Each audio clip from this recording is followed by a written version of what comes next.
ओम नमो श्री वेंकटेशाय। मैं professor S Narayan Raju YouTube channel में आप सबका मैं स्वागत करता हूँ।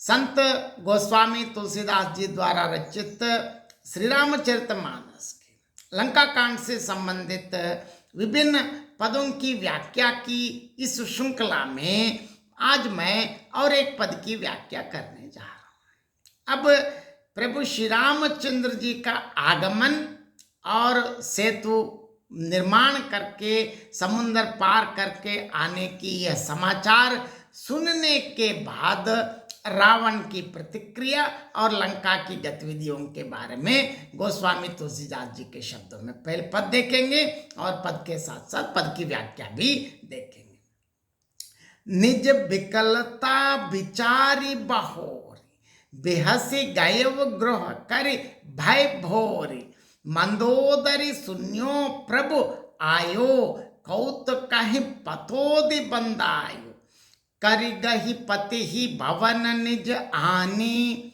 बोली परम मनोहर बानी चरण नाई सिर अंचल रोपा सुनहु बचन पिय परिहरि कोपा नात बयर कीजे ताहि सो बुद्धि बल सकिव जीत जाही सो तुम हाहि रघुपति ही अंतर कैसा कल कद्योत दिन कर ही जैसा अति बल मधु कैटब जेहि मारे महावीर दितिसुत संगारे जेहि बलि बांधी साहस भुज मारा सोई अवतरेव हरन महि भारा तास विरोध ना की जीव नाता काल कर्म जीव जाके हाता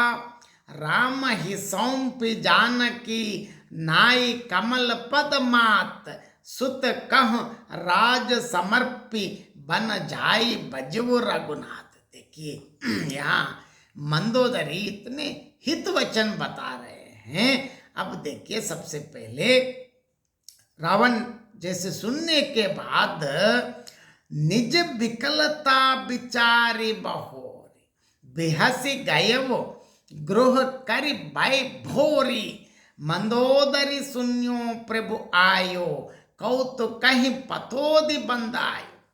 जैसे सेतु बांधने की बात सुनकर अपनी व्याकुलता को समझकर, क्योंकि लेकिन उनको तो पता चल गया अब वो दिक्कत होने वाली, लेकिन अपनी व्याकुलता को मिटाने के लिए एक बनावटी हंसी हंसता हुआ, मतलब ऐसे होते कभी कभार हम हंसते ऐसे डर को बुलाकर रावण घर को चला गया। अब घर जैसे देखिए मंदोदरी ने यह सुना कि अब प्रभु श्री रामचंद्र प्रभु लंका पहुंच गए हैं और उन्होंने खेल खेल में ही समुद्र को बंधवा लिया।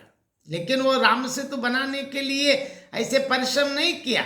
बानर और भालू रीचू वानर सब एक खेल जैसे फटाफट बनवा दिया। देखिए एक इतने कठिन सेतु को एक खेल जैसे बना दिया। अब आराम से यहाँ पहुंच गए हैं। कर गहि पति ही भवन निज आनी बोली परम मनोहर बानी चरण नाई सिर अंचल रोपा सुनहु बचन पिय परिहरि कोपा। देखिए जैसे रावण आते वक्त तब वो पति को हाथ पकड़कर अपने महल में ले आए और उसके चरणों में सिर नवाकर उसने अपना आंचल पसारा, मतलब उन्होंने प्रार्थना की। क्या अत्यंत मनोहर वाणी में कहा, हे प्रीतम क्रोध त्याग कर मेरे वचन सुनिए, क्योंकि सबसे पहले क्रोध हमारे लिए सबसे बड़ा शत्रु है। इसीलिए देखिए मंदोदरी इतनी बुद्धिशाली है कि सबसे प्रभु आप पहले क्रोध छोड़िए, मेरी बात सुनिए। क्या बात? नात बयर की जय ताहि सो बुद्धि बल सकिव जीत जाहि सो तुम हहि रघुपति ही अंतर कैसा, कलु कद्योत दिन कर ही जैसा। हे नाथ, वायर उसी से करना चाहिए जिससे बुद्धि और बल के द्वारा हम जीत सके। लेकिन मंदोदरी ने वायर मना नहीं किया, विरोध रखो, लेकिन किससे विरोध कर सकते हैं?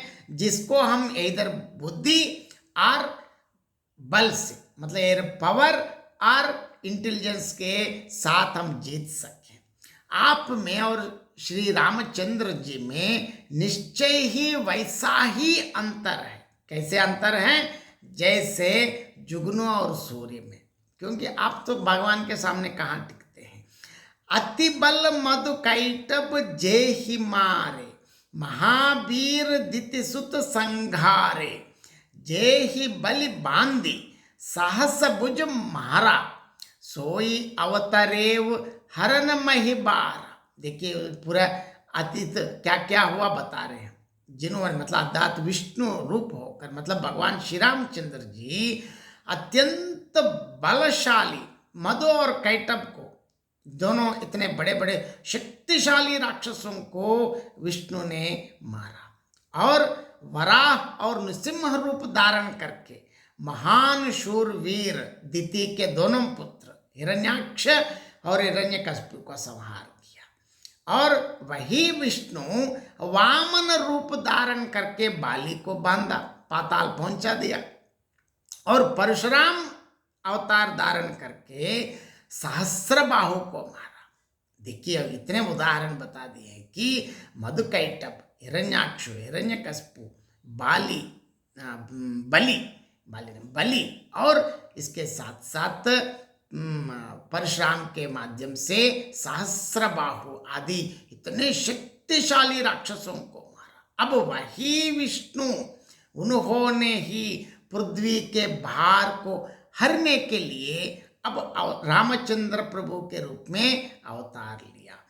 तास विरोध न कीजव नाता, काल कर्म जीव जाके हाथ। हे नाथ, जिनके हाथ में काल कर्म और जीव सभी हैं, उनका विरोध ना कीजिए, क्योंकि वो सब कुछ है, सर्वम सहा चक्रवर्ती है, उनसे क्यों विरोध करते हैं। राम ही सौंप जानकी नाई कमल पद मात, सुत कह राज समर्पि बन जाय भजिव रघुनाथ। क्या बढ़िया, इतनी अच्छी जो सलाह दी है कि देखिए प्रभु श्री रामचंद्र जी के चरण कमलों में मस्तक नवाकर उनको माँ सीता सौंप दीजिए। मतलब प्रभु श्री रामचंद्र जी के चरणों पर मस्तक नवाकर उनको जानकी सौंप दीजिए, और बेटे को राज्य सौंपकर वन में जाकर प्रभु श्री रामचंद्र जी का भजन कीजिए। अब इसकी व्याख्या संक्षेप में मैं बताना चाहता हूं। देखिए अब रावण क्या क्या कर रहे हैं। अपनी व्याकुलता को पता चल गया, लेकिन ऊपर से हंसते हुए अपने भाई को अंदर छिपा कर रावण महल को गया। जैसे मंदोदरी ने सुना कि प्रभु श्री राम जी आ गए, और उन्होंने खेल में ही सागर को बंधवा लिया है।